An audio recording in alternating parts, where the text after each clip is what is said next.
kitab Minhaj Talibin. Minhajul Talibin, ya. Imam Nawawi membahaskan tidak sahnya solat fardu di atas gabah yang bergerak. Terus bagaimana perbahasan untuk kendaraan dan pesawat? Mohon pencerahan. Jadi di situ dimasalahkan dia berdasarkan daripada hadis. Hadis yang menyatakan kana sallallahu alaihi wasallam yusalli haitsuma tawajjaha rahilatu. Nabi kita melaksanakan sembahyang sunat ke arah tujuan kita pergi. Jadi kalau ternyata pesawat kita mengarah ke sana atau motor kereta kita mengarah ke situ, maka dengan kita pun pada waktu melaksanakan sembahyang sunat di atas tunggangan kita pada arah tujuan yang kita tuju. Katakan saja kalau kereta tadi itu kita tak perasan atau kita yang mandu, terus kita sikat ke stesen minyak. Kalau kiri itu berarti kita keluar daripada jalur, kita keluar daripada jalan yang dituju, batal. Kecuali kalau kita berpusing ke arah kiblat seketika secara serta merta. Kalau kita tidak berpusing ke arah kiblat pada saat kereta kita sudah menuju restoran, keluar daripada jalur yang kita tuju, arah yang kita tuju, batal sembahyang kita. Penghujung daripada hadis walam yaqul ya'malu dzalika fil fardhi, dan Nabi kita tidak pernah melakukan yang semacam itu dalam melaksanakan salat fardu. Kenapa? Salat fardu dilaksanakan dengan menghadap kiblat. Sembahyang sunat waktu kita musafir tanpa menghadap arah kiblat itu tidak ada masalah. Sembahyang fardu harus dikerjakan dengan rukuk, sujud, i'tidal yang sempurna. Dalam sembahyang sunat tidak ada masalah. Jadi itu perbedaan antara yang fardu dengan yang sunat. Jadi di antara daripada masalah-masalah yang disebut, kalau dengan seseorang sembahyang di atas dabah, ada alasan mengatakan di adamin istiqrar, kena dengan pergerakannya. Tapi itu bukan agama haji, itu ijtihad daripada ulama kita yang mengatakan tidak sah. Masih ada dari ulama yang mengatakan sah-sah saja. Sebab tapi dengan catatan bukan untuk sembahyang fardu, untuk sembahyang sunat. Jadi dengan pendapat ulama Syafi'iyah sendiri yang mengatakan sah-sah saja, bahkan dianjurkan dan digalakkan seperti kita melaksanakan sembahyang tahajud, sembahyang witir, qabliyah dan ba'diyah daripada nawafilul shalah kita kerjakan di atas tunangan. Tapi kalau untuk sembahyang fardu memang setahu saya ulama Syafi'iyah tidak ada yang membolehkan. Tapi bagaimana kalau ada istiqrar? Katakan saja seperti kereta, di situ ada perumpamaan kalau pada saat dia diusung di atas katil, ada sarir. Di situ dibedakan dengan tunggangan. Kenapa? Sebab kalau dengan tunggangan selalunya pada itu kita yang mengatur perjalanannya. Tapi kalau kendaraan kita sekarang itu sudah diatur oleh orang lain, yang pemandu lain, penumpang lain. Satu itu perbedaannya. Kemudian yang kedua juga di sana dimasalahkan masalah kapal. Dikatakan karena ada istiqrar. Jadi kalau permasalahannya ada istiqrar, tidak ada kestabilan, itu memang betul seperti apa yang dikatakan dengan kendaraan pada masa itu. Tapi dengan kendaraan zaman kita sekarang, apalagi seperti kereta api besar, apalagi kalau seperti dengan pesawat besar, mungkin penumpang pesawat hampir sama jumlahnya dengan penumpang kereta api. Kecil-kecilnya pesawat, jadi penumpangnya padat. Boeing 747 500-an, Airbus 380 500-an lebih, penumpangnya banyak daripada bus takadaran 30, 40, 50-an saja. Jadi kalau dengan seumpama bus oke, tapi kalau dengan seumpama motor jelas sebagaimana yang dipendapatkan oleh Imam Nawawi, kalau dengan seumpama kereta lebih kurang miripnya sama dengan katil. Oke, yang lain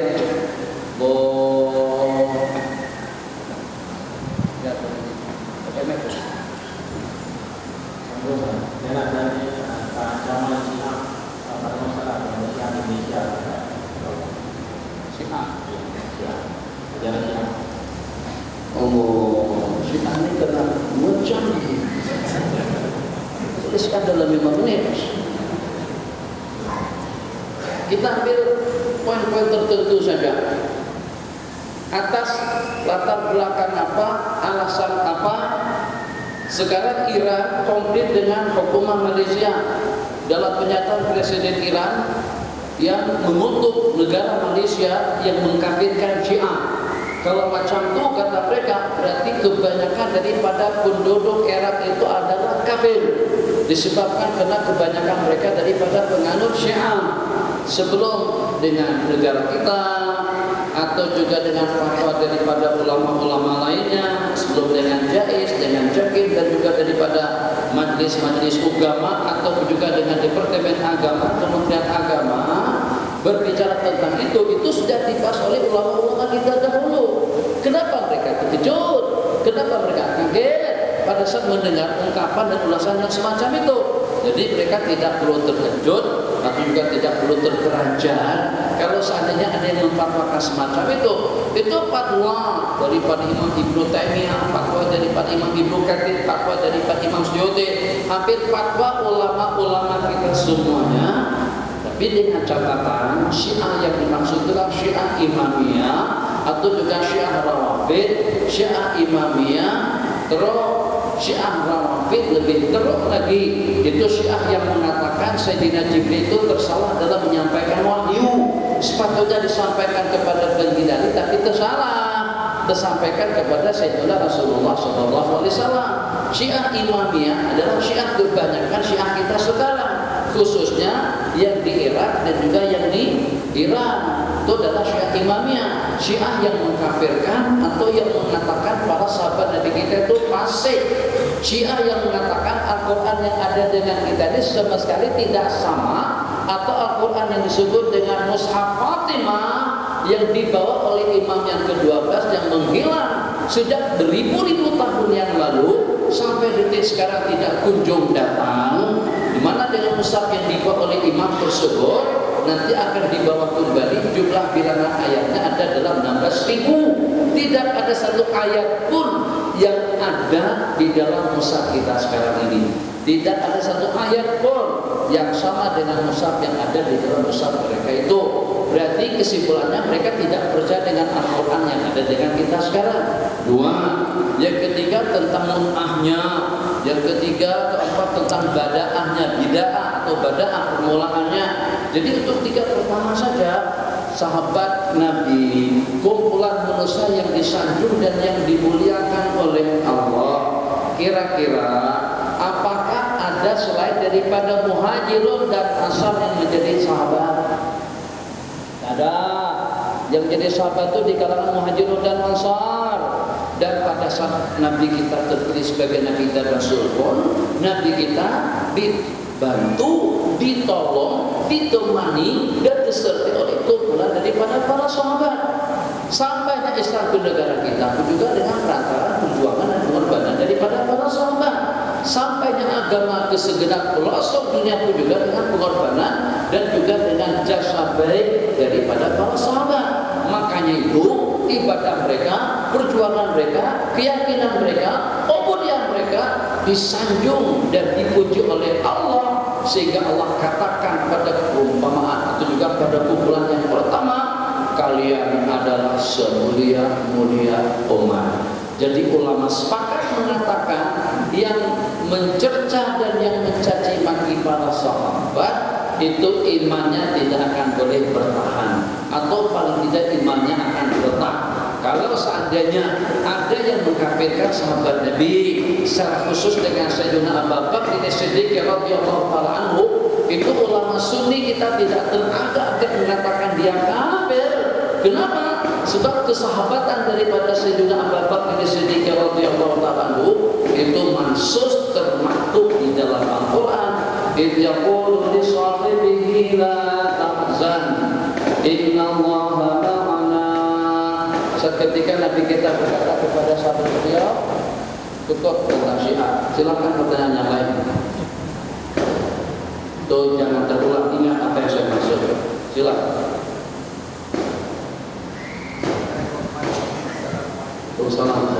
Tapi setelah bertanya jangan lari. Oke, makasih. Kasih. Hampir 2 tahun dulu saya datang ke Masjid Asy-Syarif. Tuan ketika itu ada Syekh ada cerita tentang sahabat yang bermimpi berjumpa Rasulullah Alaihi salatu wassalam. Amalan saya masih, apakah amalan-amalan yang dapat dibuat untuk kita orang awam macam saya ini dapat dipilih untuk berjumpa Rasulullah? Dikatakan Rasulullah ditentukan surga dan minta Tuan Syekh doakan saya bila dapat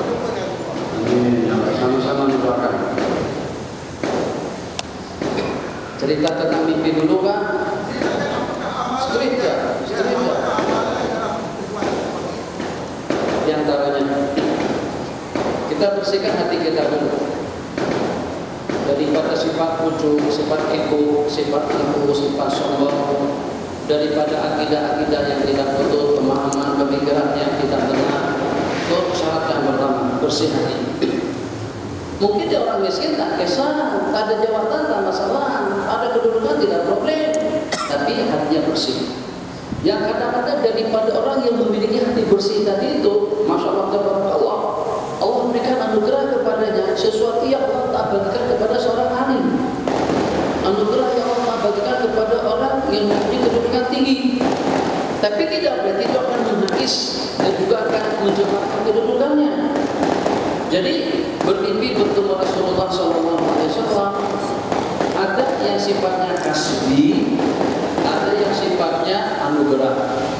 Yang sifatnya kasbi itu kita usahakan, kita ikhtiari.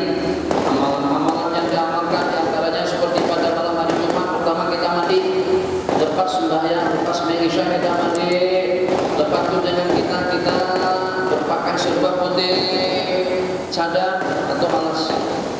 Katil tu, cadar, alas, cadar, bersih, bantal, bersih, pakaian, bersih, kain, bersih, badan, bersih, dan berminyak harum. Tapi itu selepas kita sembahyang 2 rakaat dan 2 rakaat lengoh. Sebab bukan baca qul ya kafirun. Sembahyang 2 rakaat, rakaat pertama kita baca Fatihah dan kita membaca 500 kali Bismillahirrahmanirrahim. Allahu ahad. Allahu samad, lam yalid wa lam yulad wa lam yakul lahu kufuwan ahad. 500 kali rakaat yang pertama, 500 kali juga pada rakaat yang kedua. Tidur dalam keadaan suci dan bersih, mengiring dengan madhab kiblat, pakaian, cadar semuanya bersih, mulut teman kami dengan salawat. Kenapa harus macam itu? Sebab dengan seumpama kita beda kalau dengan para sahabat, beda kalau dengan para ulia, beda dengan orang-orang yang dekat kepada Allah Jalla wa'ala. Kalau dengan seumpama mereka, kalau dengan tidak beramal pun mereka boleh mendapatkan anugerah daripada Allah. Jadi kalau dengan tadi saya istilahkan dengan kasbi, sementara yang kedua itu hanya semata-mata santunan anugerah daripada Allah yang kadang-kadang manusia itu lasam. Bukan asam. Saya salah makna lasak itu bahasa saya kurang asam. Tidak kan? Lasak itu aktif. Gitu kan bahasa sini. Kadang-kadang seorang itu samsin, bahasa sana preman, nakal, kurang garam, tak tahu halal haram, berbabi sana, tenang sini, yang penting dia. Tapi kedahlah saya Allah tarik, Allah pertemukan dia dengan baginda Nabi untuk menyadarkan orang yang berkenaan. Itu anugerah semata-mata daripada Allah Jalla wa'ala. Yang tadinya pencuri jadi aulia Allah, yang tadinya zalim menjadi orang yang adil dan bijak, yang jadinya kurang asam akhirnya menjadi baik dan mulia di sisi Allah Subhanahu wa taala. Jadi amalan yang seperti tadi itu diamalkan oleh orang-orang yang seumpama kita, dan itu pun bukan suatu jaminan pasti yang pada malam hari itu kita akan berjumpa. Ulama mengatakan kalau kita tidak berjumpa pun Allah dah bagi taufik hidayah dan kekuatan untuk kita beramal semacam itu sudah merupakan satu anugerah yang luar biasa. Bagaimanapun baik tidak baik, preman, samsek, mulia, tidak mulia, tetap akan berjumpa dengan baginda nanti di dalam kubur. Jadi itu secara pasti pada saat Munkar dan Nakir mempertanyakan tentang baginda Rasulullah SAW. Di antaranya yang beramal dengan salawat an-nuraniyah, Allahumma shalli ala sayyidina Muhammadin nuril anwar wa sayyidina salawatil fil aliyah wa biftahi babil yasar sayyidina Muhammadin al-muqtar wa alil khattar wa sahbihi akhir adada ni'amillahi wa ifdalih. Itu dibaca 100 kali sebelum tidur. InsyaAllah kalau tidak ada problem, kalau tidak ada masalah, tidak ada sekatan-sekatan dalam hati dan juga dalam hidup, InsyaAllah Allah akan pertemukan kita dengan berbeda di dalam mimpi. Nabi kita bersabda, man rohani fil manami kasarani fil yaqadha. Orang yang tengok aku di waktu tidur akan melihat aku nanti di waktu jaga. Fa inna syaitana la yatamassalu bi, syaitan tidak boleh menyerupai aku. kali, inna a'tainakal kautsar fasholli li rabbika wanhar. Di antaranya orang yang senantiasa beramal dengan membaca Burdatul Madih. Abitada nuriji wa ibni salamin masajtada ma'andara min muqlatim bidami abana mauliduhu amti bi unsurihi ya tiba muqtada'in minhu wa muqtadamin. Tuh beramal dengan burdah. Begitu juga ada diceritakan oleh Syekh Yusuf Nabhani, kata beliau, pada suatu ketika aku teringin berjumpa dengan baginda Nabi, tapi dengan kriteria bentuk rupa, keindahan dan kecantikan dan ketampangan baginda seperti yang dilihat oleh para sahabat. Aku nakkan betul, bukannya setakat remang-remang, tak begitu jelas, tapi memang pasti seperti sahabat Nabi kita sedang berhadapan dengan beliau. Maka pada malam hari itu aku membaca Qul Huwallahu Ahad sebanyak 3000 kali, sehingga sampai beliau menceritakan aku sudah tak mampu untuk menulis, untuk mengucapkan, untuk menyebutkan keindahan, ketampanan, kecantikan dan kesempurnaan baginda Nabi. Itu Syekh Yusuf Nabhani bercerita semacam itu. Yang paling mudah banyak bersalawat. Salawat. Paling tidak salawat. Sukati kita dengan kehidupan baginda Nabi. Apa yang Nabi kita sukai, apa yang Nabi kita pakai, apa yang Nabi kita lakukan semampu kita. Kalau seandainya tidak ada sekatan, kalau seandainya Allah melihat kita orang yang layak untuk dipertemukan secepatnya di dunia, Allah pertemukan. Atau juga kalau Allah melihat lebih elok dengan digantikan kepada yang lain, Tuan Haji bangkit pada malam Jumat dengan sebanyak 2 rakaat yang bakal dengan membaca 500 kali pun. Ternyata Allah tak kabulkan, tapi Allah gantikan dengan yang lebih istimewa. Mungkin panjang umur, mungkin murah rezeki, mungkin kawin lagi. Jadi 4 istri, mungkin juga Allah Maha Kuasa atas segala-galanya. Oke, terima kasih. Yang lain, tuh sila datang jauh.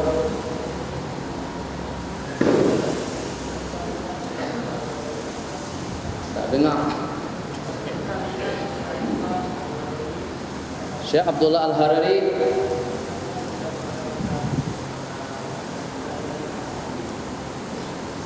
Sambung Tuan Haji. Sambungkan. Atau ke sini.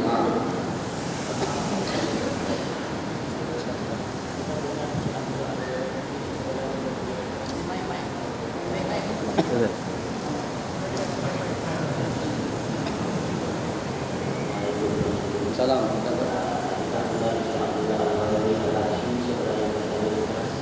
Dari Syekh Abdullah Al-Harari. Daripada Tadi beliau seorang yang berhaji yang keras. makasih.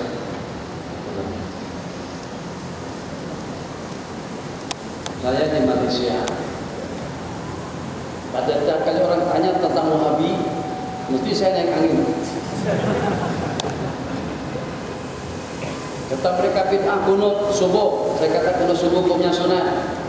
Kata mereka bid'ah baca Yasin pada malam Jumat, saya katakan banyak di kalangan para sahabat dan juga di kalangan para tabi'in bukan setakat baca Yasin pada malam Jumat, tapi justru dengan mereka khatam Quran tiap malam. Kalau orang yang khatam Quran tiap malam, agak-agak baca Yasin tak? Baca Quran 30 juz, pasti dapat Yasin. Pasti. Bid'ah kan? Nabi kita suruh kita baca Quran sebanyak-banyaknya. Nabi kita bersabda dalam sebuah hadis, "Iqra warattil kama kunta turattil fa inna manzilataka inda akhiri ayatin turattiluha." Baca dan lanturkan sebagaimana kau baca dan lanturkan di dunia, sebab tempatmu yang terakhir itu adalah pada rangkaian huruf yang terakhir daripada bacaan Anda. Nabi kita bersabda, "Khairukum man ta'allama al-Qur'ana wa 'allamahu." Nabi kita bersabda, "Iqra." Tiap ayat itu dibalas dengan 10 kebaikan. Laqul alif lam mim harfun, alifun harfun, lamun harfun, panjang cerita. Mesti Anda bantai. Apakah Anda beraliran keras? Itu saja kesimpulannya. Kalau pada saat dulu dengan mufti mantan mufti Perlis mengeluarkan fatwa memberi para ulama-ulama kita yang sembahyang sampai 1000 rakaat, mana ada. Yang khatam Quran tiap malam, mana ada. Yang puasa saban hari, mana ada. Dia menggunakan ukuran standar di zaman kita, bukan dengan di zamannya mereka. Zaman kita habis waktu kita dengan Facebook, dengan network, dengan SMS, dengan habis dengan hal-hal yang semacam itu. Di zaman mereka Mawi tak ada, CD tak ada, hiburan tak ada, semuanya tak ada. Mana ada pergi panggung wayang, mana ada bohongan nonton panggung wayang. Mana bohongan itu orang main gusti atau main tinju keragat. Mana ada tempat rekreasi. Kalau ada 1, 2, 3, 4 saja. Tidak sebanyak zaman kita sekarang. Adakah penyanyi zaman mereka? Tak ada. Adakah hiburan zaman mereka? Ada. Tapi hanya kepada orang-orang yang lupa daratan. Orang-orang baik tidak ada semacam itu. Jadi mereka punya peluang waktu yang banyak. Yang ada muslimat kita kerja di kelang-kelang daripada pukul 8 pagi sampai kepada pukul 4 atau pukul 5 petang. Hitung 8 sampai 8 berapa jam, Bang? 8 jam. 8 sampai ke 8 8 sampai ke 8 12. 8 sampai ke 5 9. 9 jam. 9 jam kalau kita mampu untuk melaksanakan sembahyang tarawih 20 rakaat dalam setengah jam atau dalam 30 menit, kuliah dengan qul huwallahu ahad, alhaqumut takasur dengan qul hu, wal asri dengan qul hu, kemudian wailul likal qul hu, itu dalam setengah jam. Kalau bacanya dalam 3 nafas, Bismillahirrahmanirrahim, alhamdulillahirabbil alamin, arrahmanir rahim, maliki yaumiddin, iyyaka na'budu wa iyyaka nasta'in, ihdinas siratal mustaqim, siratal ladzina an'amta 'alaihim ghairil maghdubi 'alaihim waladdallin. Amin. Bismillahirrahmanirrahim. Qul huwallahu ahad, Allahus samad, lam yalid wa lam yulad wa lam yakul lahu kufuwan ahad. Allahu akbar. Itu insya Allah kalau dalam setengah jam kita boleh dapat 20 rakaat, berarti dalam 5 jam kita sudah boleh dapat 200 rakaat. Betul? Mana kita juga boleh. Malaysia boleh. Itu baru 5 jam. Kalau 9 jam macam mana? Berarti kita dapat lebih kurang dalam 380 rakaat. Masya Allah tabarakallah. Atau 360 rakaat. Imam Ahmad sudah 300 rakaat, kadang-kadang 150 atau setelah beliau tua bahkan sampai 1000 rakaat. Maknanya untuk kita boleh sudah sampai 300-400 rakaat, tukang kadang-kadang bekerja sepanjang siang, nanti malam kerja lagi 24 jam, rehat dari pukul 12 malam. Macam mana tak lengah kan? Sebagaimana tukang tak lengah-lengah, tok-tok, bacok semen, ikat bata, bangun itu, bangun ini, besi dan lain sebagainya, mampu bekerja sampai 12 jam kali 40, berarti kita sudah dapat 3 bulan daripada dalam 480 rakaat, mampu.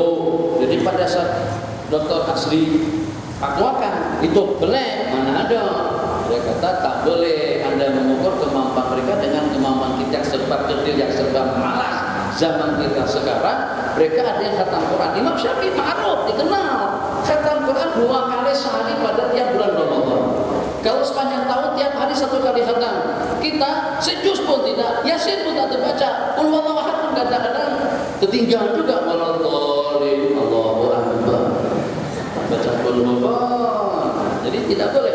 Jadi pada saat kembali pada pertanyaan abang, anak bantai mereka bertanya tentang Syiah, anak juga tegar tentang Syiah. Apakah kira-kira agak anak ini termasuk orang yang beraliran keras? Enggak. Yang ekstrem itu apa? Benda ini sunat, tapi kita wajibkan. Benda itu masih longgar, tapi kita paksakan. Tak boleh. Semuanya harus pakai serba putih.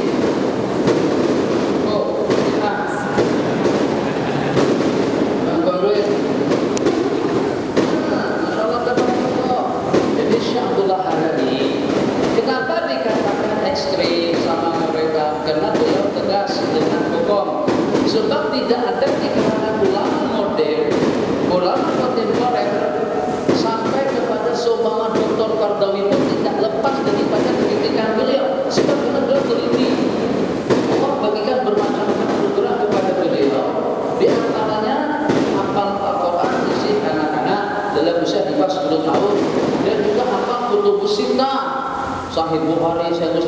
tertumpang semuanya di kepala beliau. Syekh Abdul Al-Harari di antara daripada ulama besar, ulama yang membaca kitab-kitab tulisan dan karangan Imam Ibnu Taimiyah yang masih dalam bentuk tulisan, tidak pernah dibaca oleh orang Arab Saudi sendiri. Beliau dah baca, beliau korek, beliau ungkapkan, beliau katakan ini pernyataan daripada tuan guru kalian. Dari sudut sini kesalahannya. Jadi karena tidak ada yang dapat berdiri atau yang dapat menghujat argumentasi dalil dan bukti-bukti nyata yang beliau buktikan di hadapan mereka, maka mereka bagi tuduhan gelaran kumpulan al-ahbas. Sebenarnya Syekh Abdul Al-Harari tidak seperti itu, bukan yang ekstrim, bukan beraliran keras, tapi tegas dalam menyampaikan hukum hakam, khususnya kepada orang-orang yang menganuti pahaman tasybih dan tajsim, dan itu adalah akidahnya Wahabi dan akidah sebagian daripada masyarakat kita di sini yang mengatakan labduk besela dan mendaikan kaki. Itu bukan akidah Asy'ariyah, itu akidah tajsim yang menyamakan Allah dengan makhluk dan yang beranggapan Allah masih memerlukan aras untuk menyuntaikan, untuk memuntahkan kedua belah kaki. Waktu dah habis. Malam hari ini jemput makan. Saya ajak jemaah. Kalau jemaah jemput makan semuanya kita sambung lagi setengah jam. Tapi kami saja dijemput makan ke sana. Tapi saya jemputlah mewakili PJK masjid. Saya jemput makan muslimin muslimat. Pilihlah restoran atau yang mana-mana saja, tapi bayar sendiri.